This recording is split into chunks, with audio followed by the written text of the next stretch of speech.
హరి ఓం సర్వేభ్యః. ఈరోజు మనము ఒక కొత్త టాపిక్ నేర్చుకుంటున్నాము. ఏంటంటే అది తుమున్.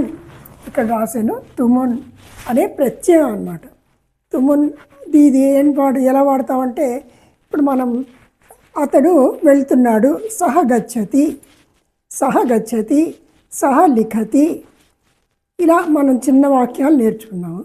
ఇప్పుడు మనము సహ గచ్చతి కిమర్థం గచ్చతి, సహ విద్యాలయం గచ్చతి, సహ విద్యాలయం గచ్చతి, కిమర్థం గచ్చతి, సహ పఠితుం గచ్చతి. అక్కడ మనం ఏం పెట్టాం, పఠితుం అంటే దాన్ని తుమున్ అంటాం అనమాట. పఠతికి మనం ఏం చెప్తున్నాం, పఠితుం, పఠితుం గచ్చతి. లేఖితుం, లిఖతికి లేఖితుం, నయతికి నేతుం, ఇలా తుమ్ అని వస్తుంది కాబట్టి దాన్ని తుమున్ అని చెప్పారు. అది తుమున్ ప్రత్యయం. ఇప్పుడు కొన్ని వాక్యాలు మనం చూద్దాం ఈ ప్రత్యయంతో. ఇది క్రియాపదాలకు మాత్రమే ఈ తుమున్ వస్తుంది, అంటే ఒక పని చేయడానికి అన్నమాట. కర్తుం అంటే కరోతి అంటే చేయడం, కరోతి చేస్తున్నాడు, కర్తుం చేయడానికి. కార్యం కర్తుం కార్యాలయం గచ్చతి, పఠితుం విద్యాలయం గచ్చతి చదవడానికి అన్నమాట. ఖాదితుం ఉపాహార మందిరం గచ్చతి, ఖాదితుం తినడానికి. ఇలాగ మనం కొన్ని పదాలు నేను చెప్తాను. పఠతి పఠితుం, లిఖతి లేఖితుం, శృణోతి శ్రోతుం, పృచ్ఛతి ప్రష్టుం అంటే అడగడానికి. ప్రశ్నం ప్రష్టుం, శిష్యః గురుం సమీపే గతవాన్. ప్రష్టుం. గాయతి, గాయతి గాతుం, సహ గాతుం మంచే ఉపవిశతి అంటే పాడడానికి స్టేజ్ మీద కూర్చున్నాడు. ఉపవిశతి, గాతుం మంచే ఉపవిశతి. పశ్యతికి ద్రష్టుం, పశ్యతి ద్రష్టుం. నయతి నేతుం, ఖాదతి ఖాదితుం, గచ్చతి గంతుం, పిబతి పాతుం. అన్నిట్లో కూడా తుమ్ తుమ్ అనే వస్తున్నాయి. అంటే ఏంటి, దాన్ని ఏమంటున్నాం మనం, తుమున్ ప్రత్యయం అంటున్నాం అన్నమాట. ఒకసారి మళ్ళీ. పఠతి పఠితుం, లిఖతి లేఖితుం, శృణోతి శ్రోతుం వినడానికి, పృచ్ఛతి ప్రష్టుం అడగడానికి, గాయతి గాతుం, పశ్యతి ద్రష్టుం, నయతి నేతుం, ఖాదతి ఖాదితుం, గచ్చతి గంతుం, పిబతి పాతుం.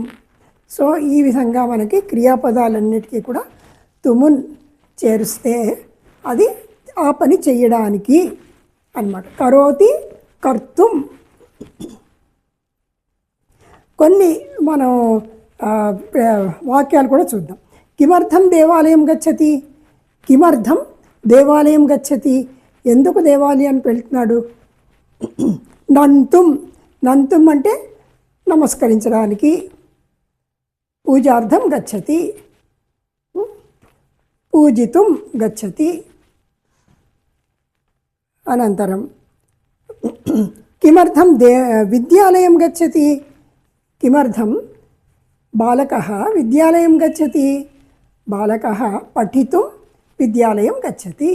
కిమర్థం గచ్చతి, పఠితుం గచ్చతి. కిమర్థం ఉపాహారమందిరం గచ్చతి, ఖాదితుం ఉపాహారమందిరం గచ్చతి. భవతి గీతం శ్రోతుం ఇచ్చతి వా ప్రశ్న అక్కడ. శ్రోతుం అంటే వినడానికి ఇష్టపడుతున్నావా? భవతి, భవతి అంటే స్త్రీని సంబోధన. భవతి గీతం శ్రోతుం ఇచ్చతి వా, ఇష్టపడుతున్నావా? ఆం శ్రోతుం ఇచ్చామి, శ్రోతుం ఇచ్చామి, వినడానికి ఇష్టపడుతున్నాను. మమ మాత స్నాతుం నదీం గతవతి. మమ మాత స్నాతుం స్నానం కర్తుం స్నానార్థం నదీం గతవతి, మాతా గతవతి. మమ పిత స్నాతుం నదీం గతవాన్. పిత గతవాన్, మాతా గతవతి, వెళ్ళింది. మాతా గతవతి, పితా గతవాన్. కిమర్థం గతవాన్? స్నాతుం గతవాన్. కుత్ర గతవాన్? నదీ సమీపే గతవాన్, నదీతీరం గతవాన్. కుత్ర గతవాన్? నదీతీరం గతవాన్. బాలకాः క్రీడితుం బహిః గతవంతः. బాలకాः, బాలకాः కిమర్థం గతవంతः? క్రీడితుం, క్రీడార్థం గతవంతः, క్రీడితుం గతవంతः. బాలకాः గతవంతः బహువచనం. బాలకాः గతవంతः. బాలికాः గతవత్యः. తత్ర కించిత్ భేదమస్తి. బాలకాः గతవంతः, బాలికాः గతవత్యः. అనంతరం ఖాదితుం కిమపి దదాతి వా? పుత్రः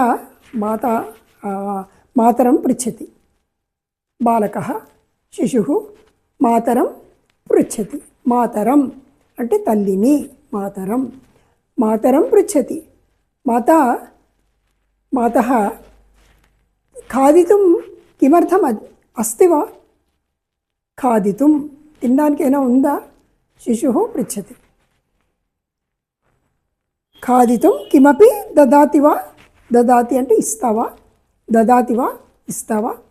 అస్తి వా ఉందా? ఈ విధంగా మనం అనుకోవాలి. అనుకుంటే మనకి తెలుస్తుంది. యువకాः గాతుం ఇచ్చంతి. యువకాः, యువకः, యువకాः బహువచనం. యువకాः గాతుం ఇచ్చంతి. గాతుం గానం కర్తుం. గీతం గాతుం ఇచ్చంతి. ఇచ్చంతి అంటే ఇష్టపడుతున్నారు. యువకాः గాతుం ఇచ్చంతి. అనంతరం బాలకాः గాతుం ఇచ్చంతి. బాలికాः గాతుం ఇచ్చంతి. సా విజయం ప్రాప్తుం వేగేన ధావతి. సా విజయం ప్రాప్తుం వేగేన ధావతి. విజయం ప్రాప్తుం, ప్రాప్నోతి అంటే లభించడం. ప్రాప్తుం అంటే పొందడానికి. ప్రాప్తుం వేగేన ధావతి. అనంతరం శిశుः నూతన వస్త్రం ధర్తుం ఇచ్చతి. నూతన వస్త్రం ధర్తుం ఇచ్చతి.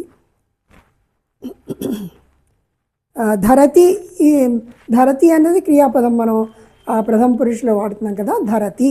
సహ నూతన వస్త్రం ధరతి. అహం నూతన వస్త్రం ధరామి. సా నూతన వస్త్రం ధరతి. అహం ధరామి. సో శిశుः నూతన వస్త్రం ధర్తుం ఇచ్చతి. ధర్తుం మాతరం పృచ్చతి. మాతరం పృచ్చతి. పరీక్షాం లేఖితుం గతవతి. బాలకः अस्ति. బాలకः పరీక్షాం లేఖితుం గతవాన్. బాలకः గతవాన్. किमर्थं गतवान्? परीक्षां लेखितुं गतवान्. लेखितुं. बालिका परीक्षां लेखितुं गतवती. ఇలాగా మనకి తెలుగులో కూడా భేదం ఉంది కదా. అతను వెళ్ళాడు, ఆమె వెళ్ళింది. అదేవిధంగా ఇక్కడ కూడా సా గతవతి, సహ గతవాన్. సహ పుల్లింగం అతడు, సహ గతవాన్. సా ఆమె, సా గతవతి. సో ఈ విధంగా మనకి తుమున్ శబ్దము మనం అలవాటు చేసుకుంటే దేనికి కిమర్థం గచ్చంతి, పఠితుం గచ్చంతి, లేఖితుం ఇచ్చంతి. మనకి సందర్భానుసారంగా మనకి ఏ వాక్యం కావాలంటే ఆ వాక్యం పలుకోవాలన్నమాట. ఖాదితుం ఉపాహార మందిరం గతవంతః. సో ఈ విధంగా మనం అభ్యాసం చేద్దాము. ఇదానీమహం సమాపయామి. పునర్మిలామः. జయతు భారతం, జయతు సంస్కృతం.